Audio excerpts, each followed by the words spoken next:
We're on live. Okay, everybody alive? Everybody awake? We're going to be awake in this room because it's freezing. Right, welcome to the first Cabinet meeting of 2026. I know they said 1926, but 2026. And apologies for absence.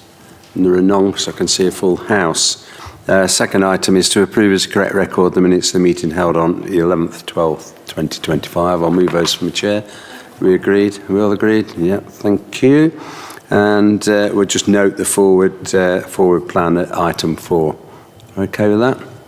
That's fine. Right, we'll move quickly on to item 5, which is borough-wide houses in multiple occupation.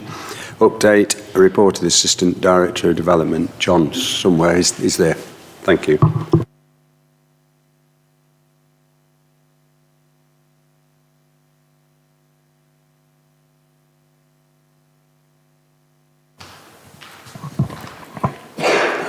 Thank you, Leader. The purpose of the report is to inform members of the number of HMOs across the borough and to provide a recommendation regarding the suitability of implementing an Article 4 direction, which would remove permitted development rights for a change of use of a dwelling house to a use class C4 house in multiple occupation within any particular area. Members are no doubt aware that an Article 4 direction enables the local planning authority to withdraw specific permitted development rights across a defined area. Reports focusing on HMOs within the Netherfield ward in particular have been considered by Cabinet in June and December of 2022, with a further report being considered on the 4th of September of last year. These reports concluded that there was insufficient evidence to demonstrate that an Article 4 direction was necessary at those times. This report follows a resolution of the September 2025 Cabinet that a borough-wide report for HMOs should be brought before the meeting. Details of the numbers of HMOs within each ward across the borough is set out within the table in Section 3 of Appendix 2, along with an update and analysis of the suitability of implementing an Article 4 direction of any area in the borough. And this is by considering current evidence available to the Council in respect of the impact of HMOs. The assessment of the composition of housing stock across the borough shows that there are a total of 112 HMOs, and this comprises 0.2% of the housing stock, which is a total of 54,870 dwellings. The ward with both the greatest number of HMOs and proportion of HMOs as a percentage of total dwellings is Netherfield. There are 3,120 properties within the ward, and a total of 36 of these are now HMOs. Carlton Hill Ward has 19 and Daybrook has 15. As these three wards have the highest proportion of properties in use as HMOs, it's considered appropriate to focus the assessment of the impact of the HMOs within these three wards. In terms of Netherfield Ward, the distribution of the existing HMOs is shown on the plan at Appendix 3. This shows clusters of HMOs on Chandos Street and Ashwell Street, which is subsequently increased in size by the two HMOs on Beach Avenue. The analysis shows that there are 22 additional HMOs in Netherfield when compared to the assessment presented in September of 2025.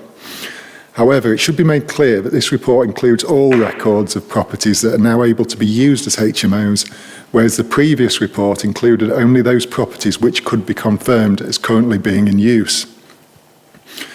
National planning policy states that the use of Article 4 directions to remove permitted development rights should be strictly limited to situations where it is necessary to protect local amenity and, in all cases, be based on robust evidence and apply to the smallest geographical area possible.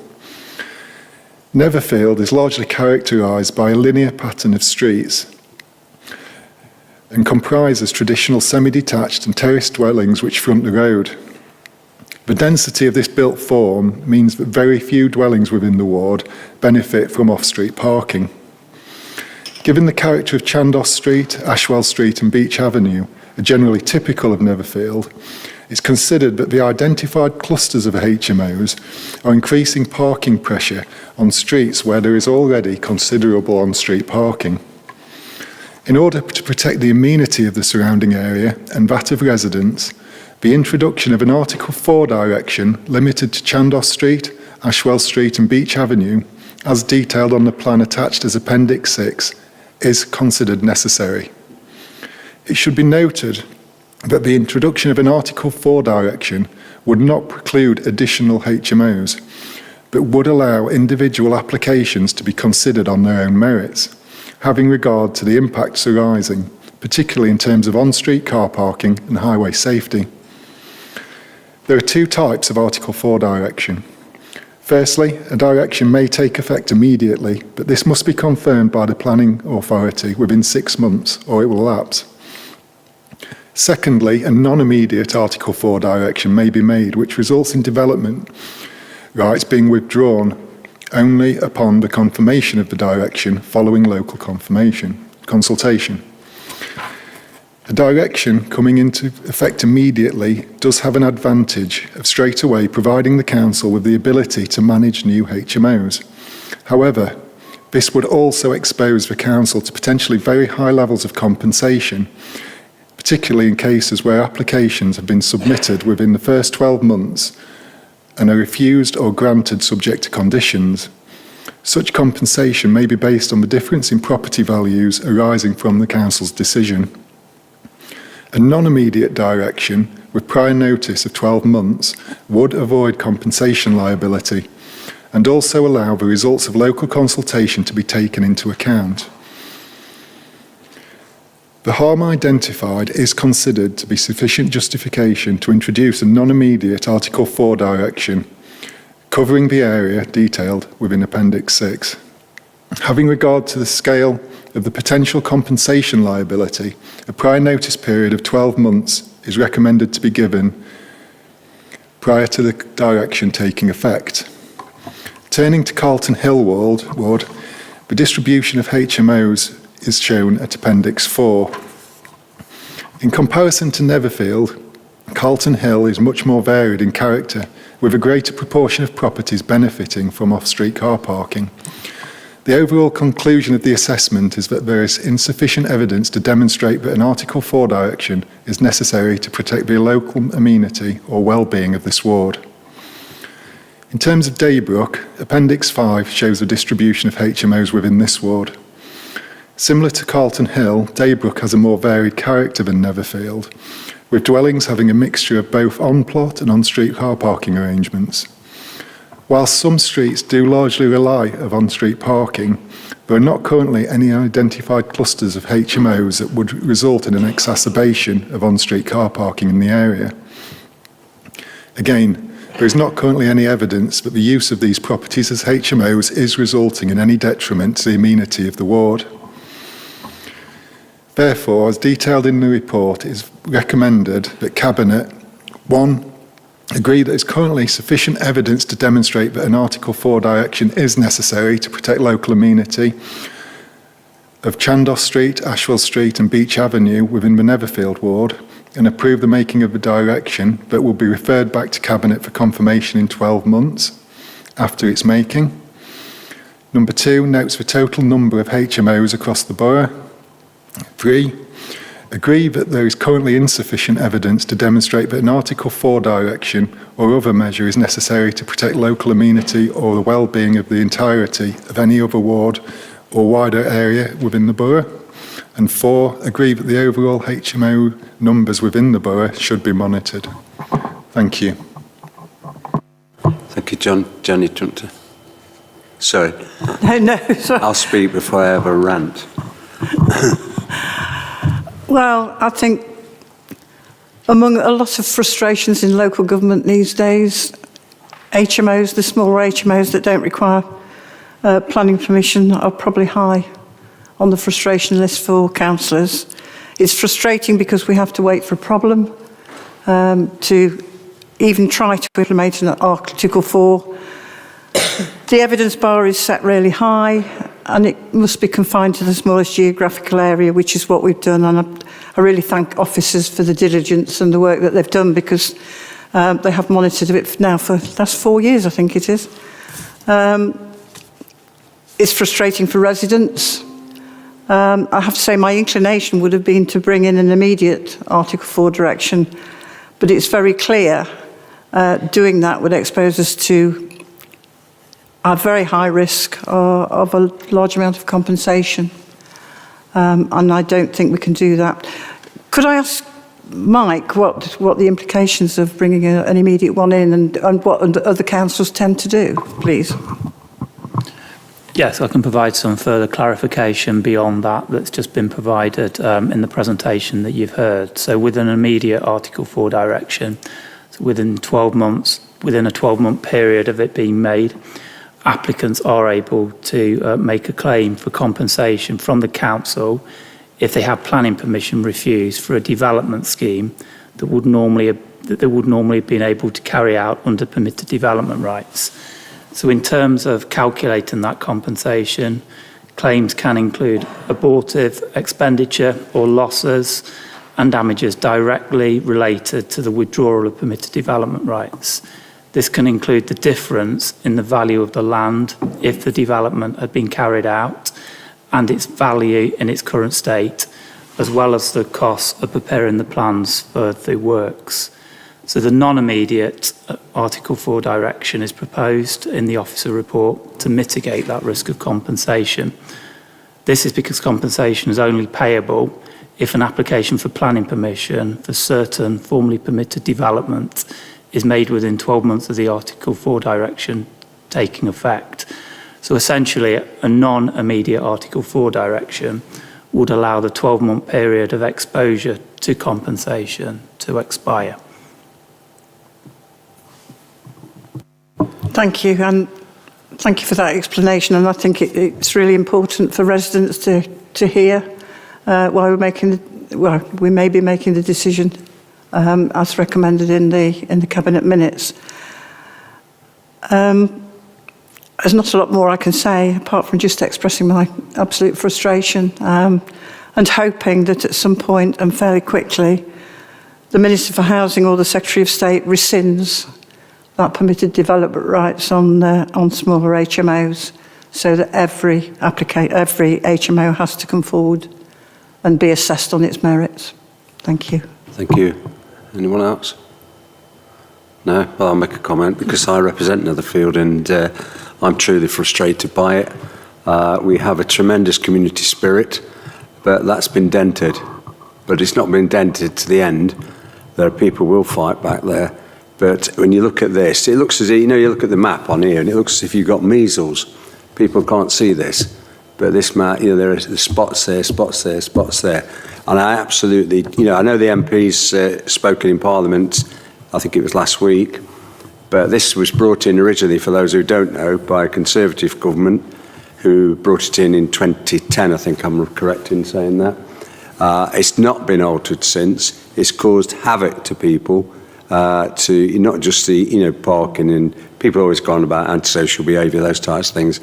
That's not proven. I don't think that's proven at all. But it is causing problems. I just wondered, and asking Mike or John, if we can do anything to control these people, because some of the ways that some of the works are being carried out, you've got scaffold hanging over other people's houses, you've got skips that are constantly unlit, you've got rubbish all over the place, building materials, and it does tend to bring the area, well, it does bring the area down, there's no doubt in that. But all I can say, I am so frustrated about this because it's been constant coming in, the emails have been coming in, we keep reporting it, and if people really take the time out to look at it, we have got our hands tied. They're absolutely tied. This is about as much as we can do at the moment. I don't think there's anything else, and thank the officers for their work, and to you, John, for looking right the way through to see if there are any loopholes. But it is affecting the quality of people's lives, and that's what we're here to hopefully improve. So with a reluctance, I would move that recommendation, but we'll keep pressure up, keep bending the ear of the MP and anybody else that's around to get this changed, because it's going to ruin whole districts. It's already started nibbling away in Daybrook, in Killissick, in Carlton, all over the place, in Gedling.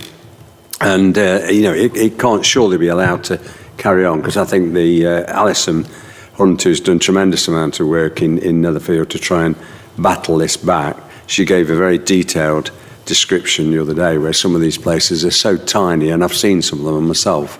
They're just not, well, they're not fit for rabbits, to be honest. They're not big enough, and there's no sense of quality of life there. But with that frustration expressed, thanks to the officers for trying, because we've been, people can't see it, but we've been pestering legal on Fran's side to try and get something to resolve this situation. At the moment, this is the best, unfortunately. This is the best we've got, but I can assure you we will continue to press until we get this problem solved. So if there's no further comment, all those in favour of the recommendation? Thank you. That's unanimous. Okay, we'll now move on to the next item, which I will tell you what it is in a minute. Fees and charges. James. Thank you, Leader. So the fees and charges for 26-27 have been reviewed and updated across the council, and these have been collated into a schedule which can be seen in Appendix 1A. So once approved, this schedule will go on the website and be published.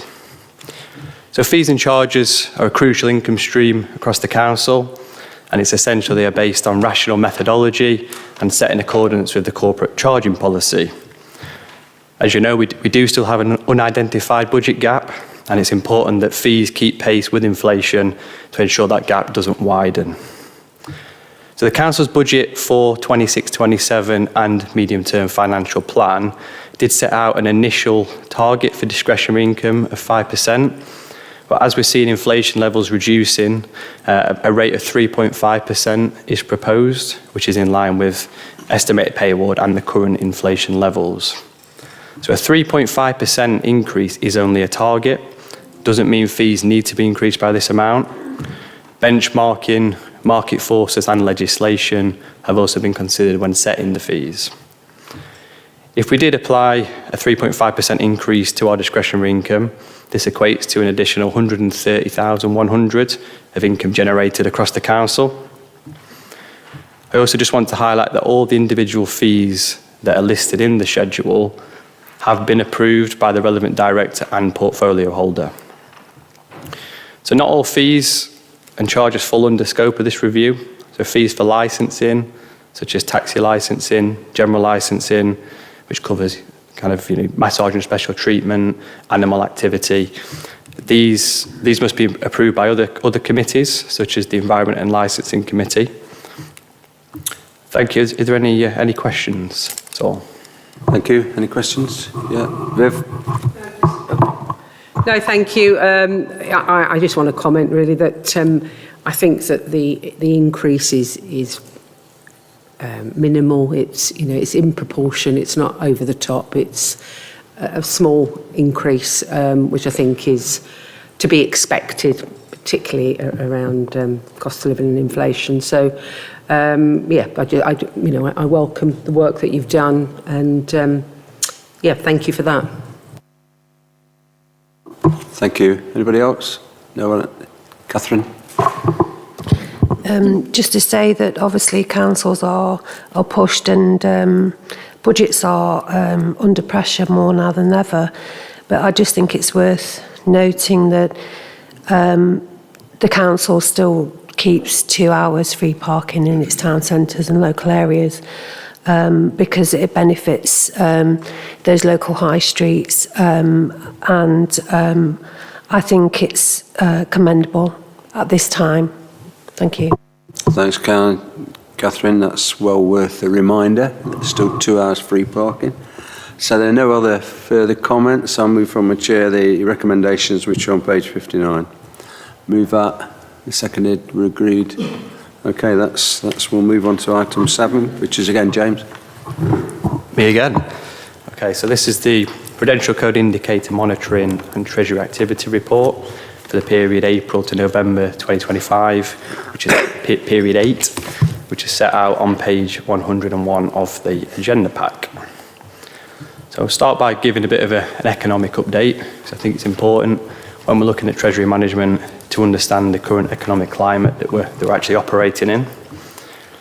So what we're seeing, the growth of the economy has stalled in the second quarter of the financial year, seeing a minus 0.1% month-on-month change in GDP, which actually leaves the economy no bigger than what it was at the start of April. If we have a look at inflation, the Consumer Price Index, CPI, which is a measure of cost of living of the typical person, rose by 3.2% in the 12 months to November 2025, which is actually a decrease from 3.6% in October. A core CPI, which is a similar measure, but removes energy and food prices from the equation because they're highly volatile. This has also increased by 3.2% in the 12 months to November. So although both headline and core CPI are at the same rate at 3.2%, food prices have made a downward contribution, and we're also seeing energy prices continuing to fall, which is helping to reduce overall inflation. If we look at the Bank of England base rate, so the Monetary Policy Committee reduced the interest rates on the 7th of August from 4.25% to 4%. And then we've just seen a further rate cut in December to 3.75%, which is where it remains now. Our Treasury Management advisors have provided a forecast of interest rates where they expect rates will remain at 3.75% in March. But if we look a bit further ahead, they project that the rates will reduce to 3.5% in June and will fall to 3.25% by the end of 2026. So as you would expect, the fall in interest rates have had a negative impact on the investment income that we've received. And this, combined with a delay in a large capital receipt from the sale of land, has resulted in a projected reduction of 300k against the budget of 1.1 million. We will continue to monitor the investment returns and report any potential changes as part of future reports. Appendix 1 sets out the Treasury Management activity for April to November 2025. And most of our funds are invested in money market funds. And just a reminder what these are. So these are highly liquid and secure as AAA investments. There hasn't been any changes to our counterparty limits, which generally remain at 3 million and a higher limit of 4 million for money market funds. There is also no limit on the investments that we place with the DMO, Debt Management Office. So we've generated 431,000 of interest from investments between April and November 2025, which is an overall equated interest rate of 3.81%. So this is marginally lower than the compounded sterling overnight rates, also known as SONIA, which is 4.10% currently. We also have 1 million, which is still invested in the CCLA property fund. And this investment has reduced slightly by roughly £1,500 between July and November. And the overall value currently sits at 894,000. So whilst the value of the investment appears to have reduced by 105,000 over an 8-year period, we do receive a dividend, and it's roughly 40,000 a year at the moment. And we expect the value of the investment will fluctuate as it is a long-term investment.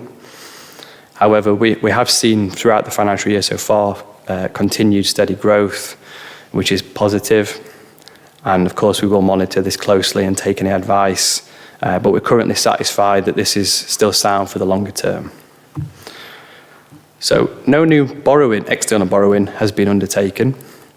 Although as interest rates are reducing and will continue to reduce, we're kind of looking at the optimal time to take out any additional borrowing. So at the moment, we continue to borrow internally to fund the capital programme.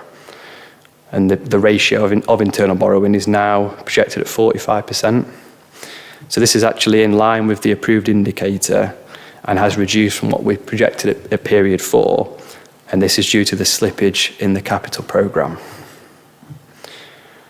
Appendix 2, this sets out the performance against these prudential indicators, which are a key measure of affordability. So as a result of the internal borrowing reducing to 45%, members are asked to note that the temporary increase that was approved to 50% at period 4 is no longer required, as the indicator is back in line. And as expected, and as just mentioned, we have reported a reduction in capital expenditure due to deferrals of existing schemes into future years, such as digital transformation, vehicle replacements, and disabled facility grants. And all the other indicators are currently within the agreed parameters. Thank you. Are there any questions? Thanks, Leader. Any questions? Got any questions? No, just to thank you for bringing the report.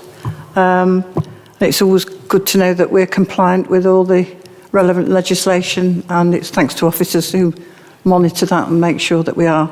I just wish somebody had come and tell my smart meter that the energy costs are coming down, because it's not picked up the message yet.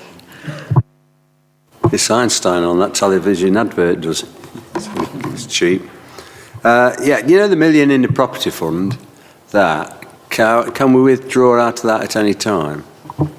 Yeah, we can. We can crystallise that at any time, although it probably wouldn't make much sense at the moment, given it's, the value of it is 894,000. But we have been receiving interest on it. We've been receiving, about between 38 and 40,000 a year dividend for the last 8 years, yeah. So I'm just thinking of LGR, because I would £8 million of the Gedling ratepayers wanted to go floating off into another authority if we suddenly decided to pull out of it. Is there a penalty? No, I'm not aware there's a penalty, but No. I think with the value of it steadily increasing, it probably wouldn't make sense to do it right now.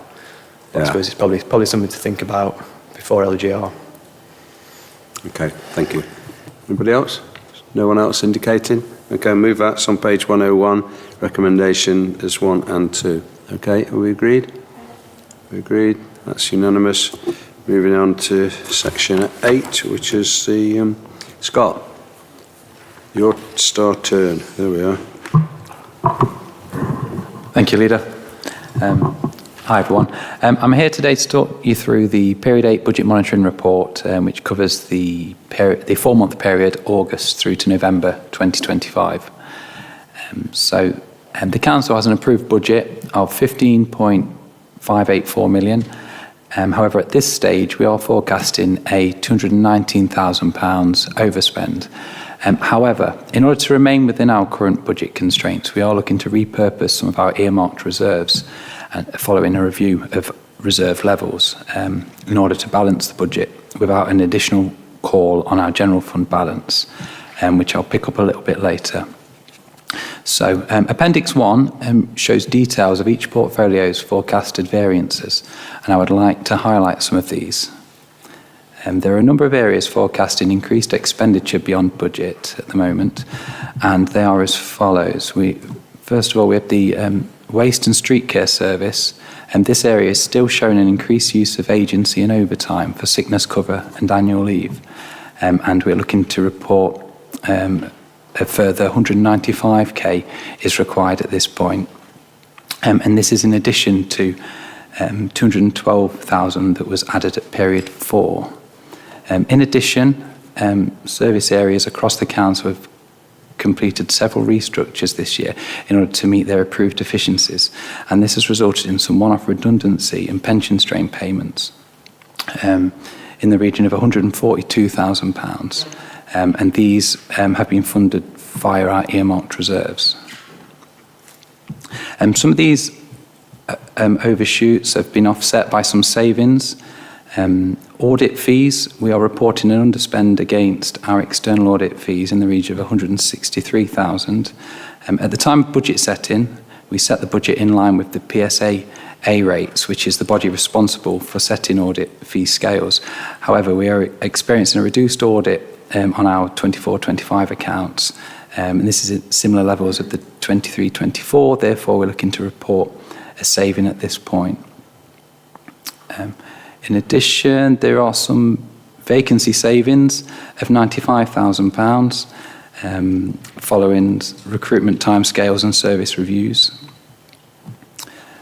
Next, we are continuing to experience a fall in our bed and breakfast expenditure in our housing and resettlement service area, and this is in the region of £86,000, and we will continue And as we continue with our capital programme to purchase our own units, this is only likely to improve further in the future.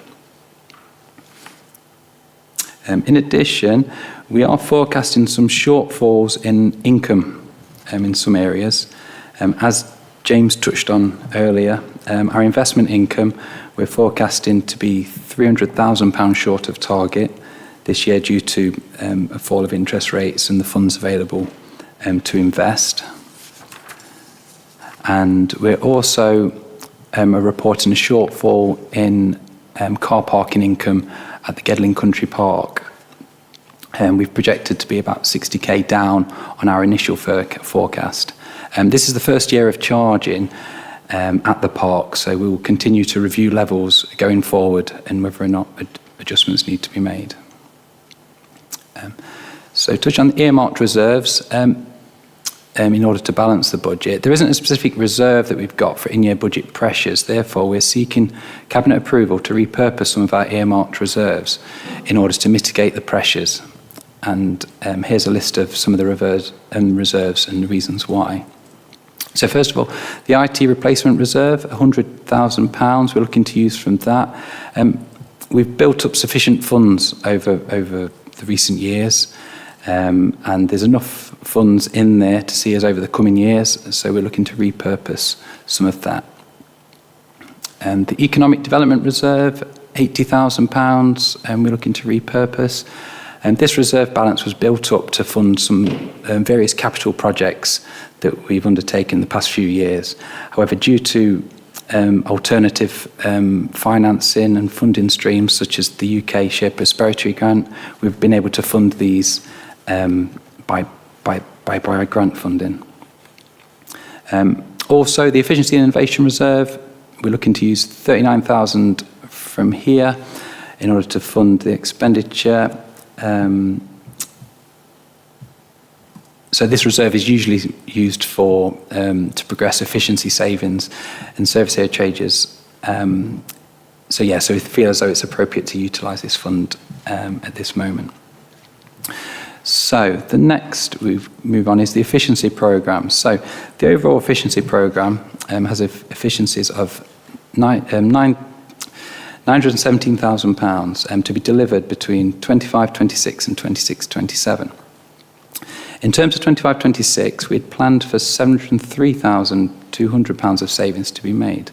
However, deferrals of £77,000 was agreed at period 4 to give a forecast delivery of £625,500.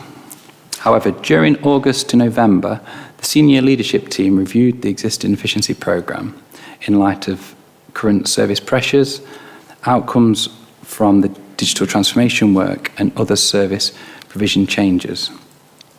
And we are recommending to Cabinet today to remove £374,000 worth of efficiencies from the programme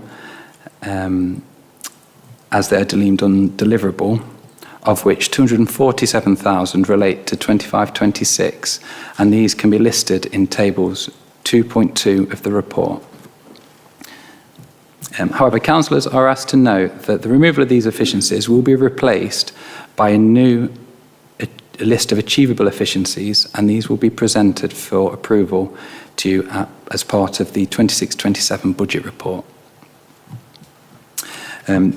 Therefore, this removal gives a revised savings forecast for this financial year of £378,500, which will be achieved this financial year. So moving on to the capital programme. The current capital programme is at £10,164,000, and we are recommending to Cabinet to amend the current year's forecast down by £3.126 million to give a revised programme of £7.15 million. The details of the adjustments are highlighted in section 2.3 of this report. However, I would like, if you would like to see a full list of the capital programme, this can be found in Appendix 3. The majority of these changes are due to deferrals of projects rather than their removals or underspending of the projects. and they're as a result of project phasing and purchasing times of some of the systems or vehicles. But I'd just like to highlight a few of the larger schemes and their amounts. So first of all, the Ambition Arnold project. We currently have an approved budget of 170,000, and we're looking to increase this overall budget by 324,800 to a total of 495,000 to fund the development of Arnold Front Street. And please note, this is also a recommendation to council, as to fund this we will need to use looking to use prudential borrowing. Subsequently, all works will not be complete by the 31st of March. Therefore, we are looking to defer 395,000 into next financial year, 26-27, as we estimate only £100,000 is required between now and the end of the financial year. The next item is the digital transformation. £675,000 we're looking to defer. As we continue on our digital transformation journey, we look at some payments have been rephased and project timescales have been amended, and therefore we're looking to push this budget onto next year so we can complete the project. And the next I've got is a vehicle replacement programme. Again, we are continually reviewing our vehicle replacement programme of our fleet, and due to some lead times on vehicle purchases, we're looking to defer 650,000 into next financial year. Next, we've got the purchase of temporary accommodation units. This project continues, and we purchased 4 properties recently. And as I mentioned earlier, we're now seeing a reduction in our bed and breakfast usage within the service, which is a real positive. But due to the remaining timescales, it's unlikely that we're probably going to purchase any further properties by the 31st of March. Therefore, we're looking to defer 646,000 into next financial year. And next, we've got Disabled Facilities Grant. We're looking to defer £600,000 of this into next year. This forecast is based on applications received, and this is committed spend, which is grant funded. So we're simply looking to defer this into next financial year. So I've highlighted some of the key changes to the capital programme there. If you'd like to see further details, please look at section 2.3. Moving on to capital financing, in line with reducing or deferring of the capital programme, the financing of it subsequently is adjusted as well. So we're proposing that, or you can see a summary on section 2.4 of the report, but we're looking to fund the 7.15 million by 4.3 of potential borrowing, 4.3 million that is, and 1.9 million of grant funding, and we're looking to use around £500,000 of capital receipts to fund the expenditure for this financial year. So, so to summarise, we're currently forecasting a balanced budget by utilising the reserves and the delivery of the efficiency programme, and I'm happy to take any questions. Thanks, Scott, for that. And I'm going to say thank you and your team. Are you the team? Yeah. No, it's thanks to the team, I think. A lot of work gone into that. All right, comments? No? Well, that's gone to sleep, so no, just think I'll just move a recommendation, and that's on 117 and 118. It's over the page there. So there's 6 recommendations. I'll move that. You agreed? Okay, thank you. And the final one, I think, is over to you, Fran, which is social value policy. Thank you, Leader. So historically, the council haven't necessarily had a clear and concise policy approach to the assessment of social value as part of the procurement process. But following the procurement function review, which has taken place over the last 12 to 18 months, and the adoption of our procurement strategy last year, we're now bringing you a social value policy and procedure to ensure that social value opportunities are maximised and that they align with the council's priorities. So social value is in effect the added value that contractors can offer to the council as part of a procurement process. And it can cover a number of things, including skills development, community engagement, youth programmes, education and local labour schemes, and environmental improvements. Currently, there is a minimum requirement of 10% weighting that must be given to social value in the evaluation of bids where the contract is above the national procurement thresholds, and those thresholds are set out in paragraph 1.3 of your report. Anything under those national procurement thresholds is effectively a local decision. And within this policy, it proposes that anything in excess of £10,000 in value would attract a 5% social value requirement. So historically, we have asked for social value as part of our procurement bids, but as I say, there hasn't been a clear steer as to what contractors could offer us to satisfy us around their social value offer. So this policy and appendices seek to set out a framework of social value asks that aligns with the council's priorities so that contractors can submit social value bids against those listed criteria. Not only does this provide clarity for the bidders, it gives the council the opportunity to achieve its priorities in different ways. So utilising contractors to achieve some of the targets and outcomes that the council has historically been tasked with delivering itself. The policy provides an overview of social value and how the council will seek to secure that through bid submission in procurement exercises. The appendix to the policy sets out the council's priorities, and it's that list of opportunities that will be made available to contractors so they can work through that and decide which of those opportunities best suits them and best suits the resources that they have. The monitoring of social value delivery will form part of the contract management. So once the contract is awarded, there will be key performance indicators included in the contract documentation to ensure that that social value is delivered effectively throughout the life of the contract. This draft policy has been created in consultation with senior leadership team and with assistant directors. And I must say a huge thank you to Paul Williams, our contract and procurement manager, who sits in the back of the room, should you have any more complicated questions in relation to procurement. This policy was also taken to the Overview and Scrutiny Committee on the 12th of January, so they have also had an opportunity to review this draft report. Overall, the committee were supportive of the new policy, and the questions really were around the monitoring, the ongoing monitoring of social value rather than the content of the policy and the appendix itself. There were also questions asked about the scoring of social value bids. So just for clarification, we do have a scoring matrix which covers all different sections of a procurement bid. And that's basically a 1 to 5 scoring mechanism depending on how well the contractor puts forward their case. And again, having this clear list of priorities and actions that we want to achieve in our communities will give those contractors a real clear idea of what it is the council is seeking to achieve, so they can more effectively put their tender bids together.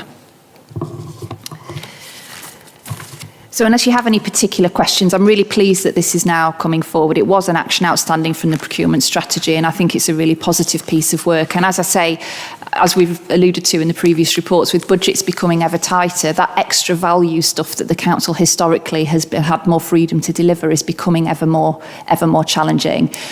Utilising our contractors in the procurement process to try and lever in some more activity in those areas, I think it can only be a positive thing for the organisation. Thank you.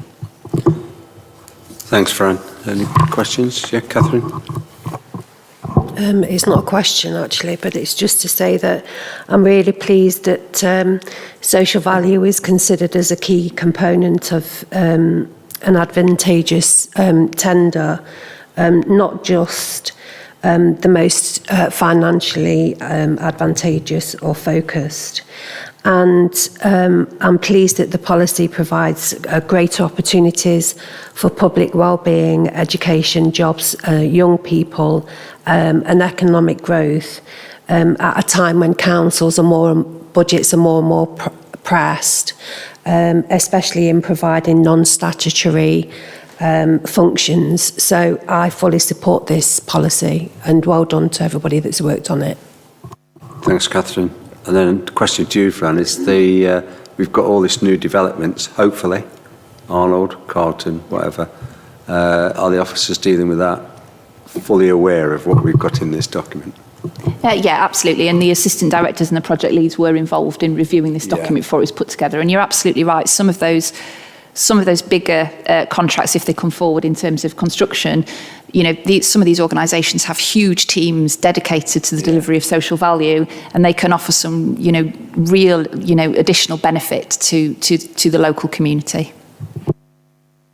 That's good. There are no further indications, so I'll move back to the vote. That's on page 141, and it approves the social value policy at Appendix 1 to this report. So I'll move that. Seconded, agreed.